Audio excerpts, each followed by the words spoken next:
If we look at the amount of energy it takes to make a steel beam, it's this much, 516 megajoules of energy and 40 kilograms of CO2. That's per square meter of floor. Next, if we make a concrete floor, that's how many megajoules of energy it takes, and that's how much CO2 we release into the atmosphere. And the third one is if we make a wooden I-beam, then that is 0 megajoules because we use the excess wood shavings and such as that for the energy in this. The net energy balance is 0, and the net carbon, actually we have a savings of carbon in the wood, but we have a reduction of carbon in the forest. But if you look at the relative amounts of energy it takes for wood and the relative amount of CO2 wood has as a footprint, you can see a lot of what Frank was talking about earlier. Can we have the next slide? Now let's look at that carbon that was in the wood. Frank mentioned this as well. If the forest burns, and we're having very many forests around the world burn these days, for reasons I'll talk about in a minute.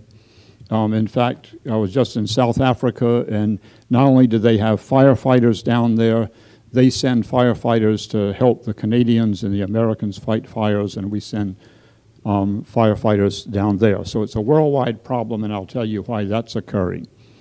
If, on the other hand, next slide, we, instead of letting that wood burn up, we made basically wood building products out of it, we would still get the same CO2 reduction, but think of all the fossil fuels we would save.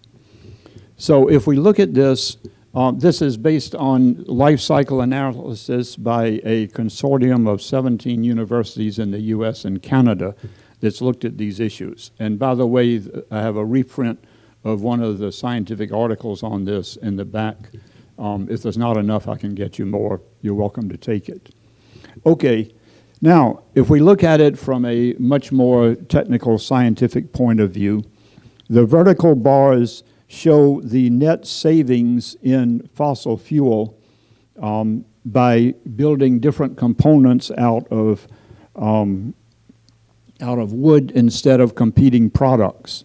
The horizontal bar you see is what we would save if we were to simply take that wood and burn it in a very efficient manner for energy.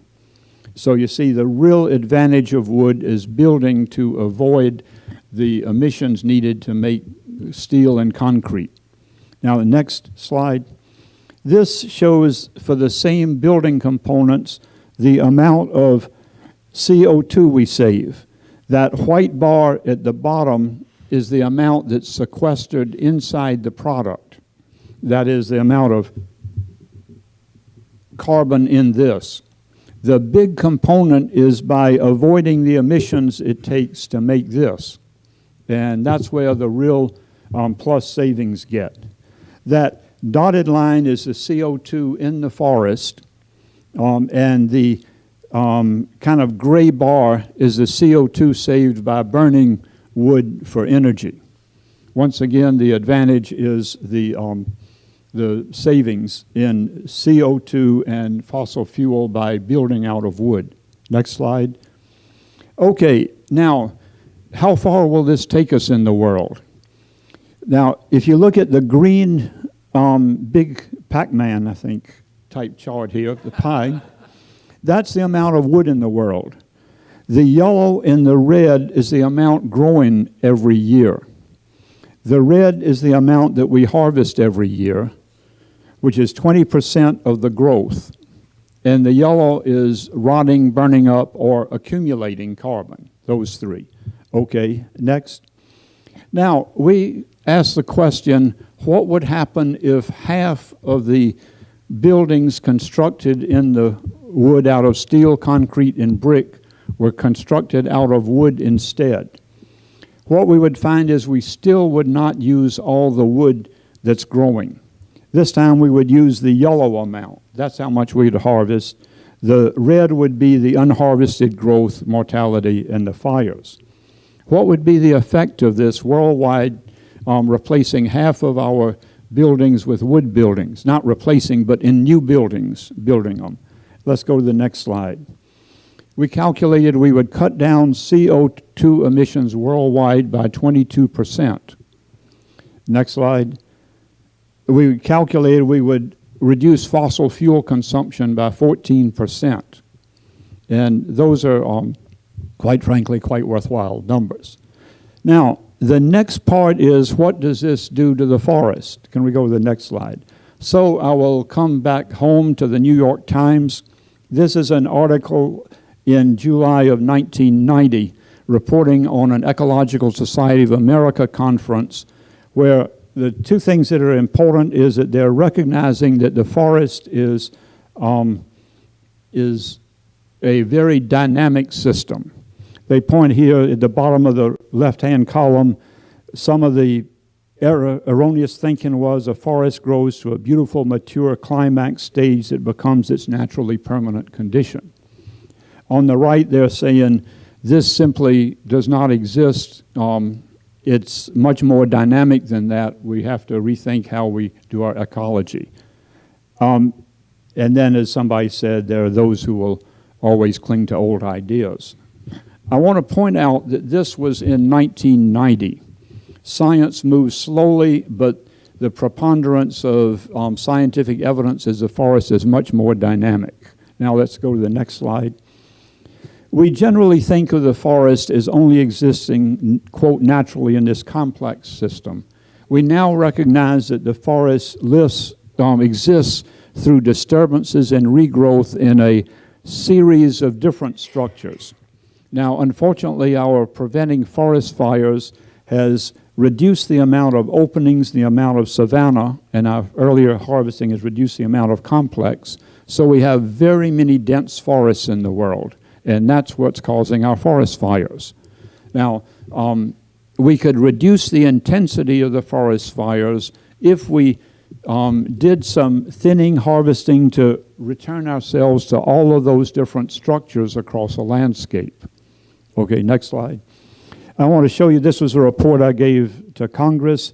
The black bars show you the relative number of species found in each of the forest structures in most places in the world.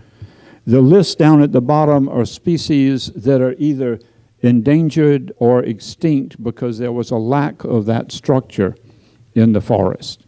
So if we're really interested in our biodiversity, we need to get our forests back into a more diverse condition. We can do that by using the wood.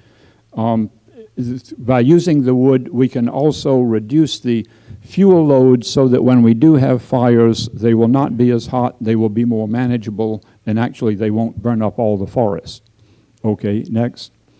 I just want to show you this picture. I work with the Amur tiger over in China and Russia. On the number one is a Amur tiger preserve in China, but there's no tigers in it. Because the forest is so dense, there are no elk for the tigers to eat. In the upper right, number two is the Russian Far East, where they're doing heavy cutting, and there's tigers there. Because there are openings, there are elk. In the bottom left, number three is a natural forest in India. The bottom, number four, is a wildlife park, look at all the deer in it, in India, that's maintained with fire. And by the way, that's full of tigers. So we need to change our mental model from a forest left alone and dense is going to be the most pristine type. Okay. We're working also with Google Earth in ways that we can not only plan a forest so that we can ensure it's not over-harvested, but the right structures are made, and that this could go on Google Earth and be a transparent way of being able to monitor and certify the forest. This would allow us to manage it. Actually, we could increase our carbon sequestration and create more biological diversity. Okay. I just wanted to show you the amount of, in the United States, we're only harvesting 50% of our growth, which is much greater than most countries. The white is mortality, the gray is growth, and the black is harvest. Okay. Thank you very much.